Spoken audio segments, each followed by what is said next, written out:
Assalamualaikum warahmatullahi wabarakatuh. Sebelumnya izin memperkenalkan diri. Nama saya Karin Nur Hikmah dari kelas E dengan NIM 2550191166. Di sini saya akan memaparkan hasil kerja saya dengan soal sebagai berikut. Lalu selanjutnya identifikasi asam asetat dengan pemeriksaan organoleptik berbentuk cairan, berbau khas seperti cuka, dan tidak berwarna atau jernih. Dengan prosedur kerja, diambil sedikit sampel ke dalam tabung reaksi. Lalu selanjutnya, ditambahkan TbS4 pekat beberapa tetes ke dalam tabung reaksi. Lalu langkah selanjutnya, dipanaskan dengan perlahan. Selanjutnya, diarahkan uap ke hidung dengan menggunakan teknik rafting. Setelah itu, diamati bau khas cuka. Reaksi CH3COO- plus H+ menjadi CH3COOH.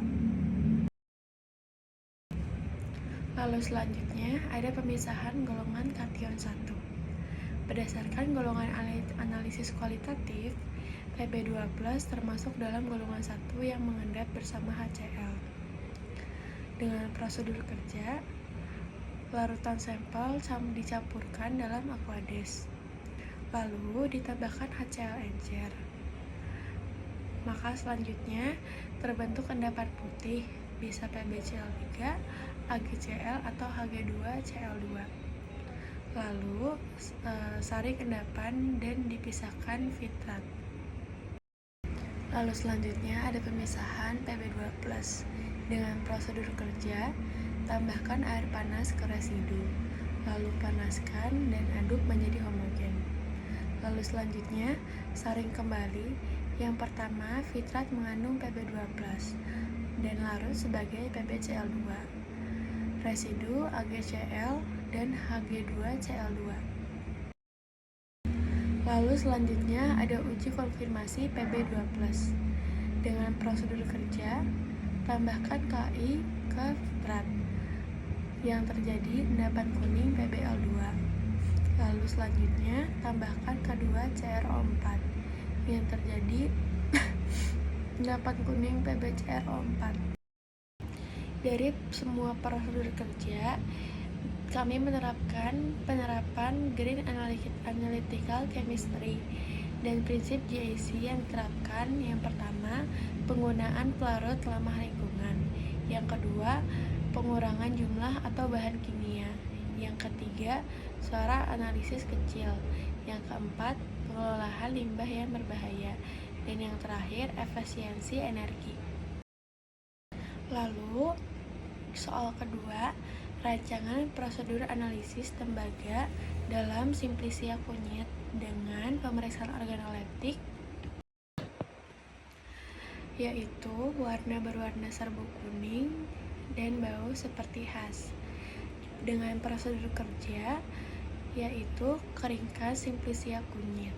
Lalu selanjutnya haluskan hingga menjadi serbuk. Lalu langkah selanjutnya timbang kurang lebih 1 gram sampel. Lalu selanjutnya tambahkan HNO3 pekat secukupnya. Lalu panaskan hingga larutan menjadi jernih, yaitu terjadinya proses destruksi. Lalu dinginkan, lalu saring jika terdapat residu. Lalu selanjutnya dilakukan uji kualitatif Cu2+ dengan NH3. Dengan prosedur kerja, ambil fitrat hasil destruksi, lalu tambahkan larutan NH3 tetes demi tetes, lalu amati perubahan warna menjadi biru tua. Dengan reaksi Cu2+ dan 4NH3, yaitu menjadi CuNH3 4 2+. Lalu uji konfirmasi atau uji alternatif dengan NaOH. Dengan prosedur kerja, tambahkan NaOH ke larutan sampel, lalu amati terbentuknya endapan biru dengan reaksi CuOH2 atau reaksi yang terbentuk Cu2+ plus 2OH- menjadi CuCH2. Dengan semua prosedur kerja, kami menerapkan penerapan Green Analytical Chemistry. Yang pertama, menggunakan jumlah asam seminimal mungkin saat destruksi. Lalu yang kedua, menghindari penggunaan reagen berlebih. Lalu yang ketiga, limbah logam berat Cu itu dikumpulkan. Lalu yang terakhir, menggunakan metode sederhana tanpa instrumen kompleks. Kesimpulan dari semuanya, sampel PB asetat berhasil diidentifikasi dengan terbentuknya endapan khas PbCl2, PbL2, dan PbCrO4. Lalu, anion asetat konfirmasi. Analisis sesuai prinsip Green Analytical Chemistry dalam mengurangi dampak ke lingkungan. Lalu ada daftar pustaka yang kami ambil atau saya ambil, yaitu menggunakan Farmakope 3 di halaman 1921 untuk uji batas logam berat. Lalu ada dari Vogel buku 1 dan buku 2. Dan saya akan menyimpulkan keseluruhan dari pembahasan saya tadi. Yang pertama ada inti analisis kimia. Inti analisis kimia sendiri dibagi menjadi dua, yaitu ada kuantitatif dan kualitatif. Kuantitatif sendiri dipakai untuk menentukan berapa jumlah kadarnya, sedangkan kualitatif itu menentukan apa zatnya atau identifikasi. Lalu yang kedua ada cara mengidentifikasi atau kualitatif.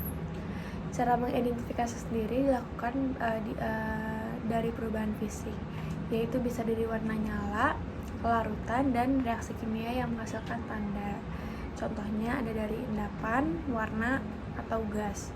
Kalau dari endapan sendiri dia bisa dari Pb2+ plus HCl itu jadi endapan putih.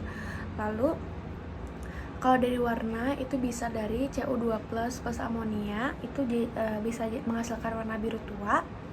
Lalu untuk dari gas bisa dari asetat plus H2SO4 yang menghasilkan bau cuka.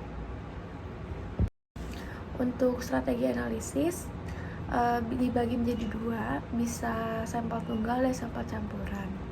Untuk sampel tunggal sendiri bisa langsung diuji identitasnya. Lalu yang kedua ada sampel campuran.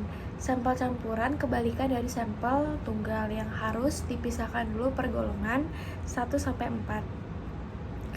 atau melalui proses destruksi yang menghilangkan bahan organik agar tidak saling mengganggu satu sama lain. Lalu selanjutnya standar farmasi yang dipakai di Farmakope Indonesia. Analisis logam bertujuan untuk menjamin keamanan obat. Pengujian dilakukan dengan membandingkan hasil sampel terhadap larutan baku timbal. Jika warna sampel tidak lebih pekat dari baku, maka sampel dinyatakan memenuhi syarat. Begitupun sebaliknya. Lalu dalam percobaan ini dilakukan green chemistry analysis atau green analysis chemistry. Di antara lain menggunakan sampel berskala kecil atau mikro, lalu mengurangi bahan kimia yang berbahaya seperti asam. Lalu yang ketiga atau yang terakhir itu mengelola limbah agar tidak mencemari lingkungan sekitar. Dari analisis kualitatif, tidak bisa melihat ion Pb2+ dalam air, tapi bisa melihat endapan kuning setelah dilarutkan bersama larutan Ki, dan tidak bisa melihat ion asetat, tapi bisa mencium bau cuka setelah ditambahkan asam kuat. Untuk hierarki pemeriksaan itu dibagi menjadi 4. Yang pertama ada pendahuluan, kedua kelarutan, ketiga uji golongan, dan yang keempat uji spesifik. Untuk pendahuluan bisa dilihat dari pemeriksaan organoleptik, yaitu melihat warna, bau, bentuk, dan asalnya. Untuk yang kelarutan itu bisa dilihat zatnya larut di air atau butuh bantuan asam. Lalu yang ketiga ada uji golongan. Uji golongan sendiri memperkecil kemungkinan misalnya zat ini golongan 1 atau bukan. Lalu yang uji spesifik itu memastikan identitas. Misalnya bisa dipakai untuk menguji zat larutan.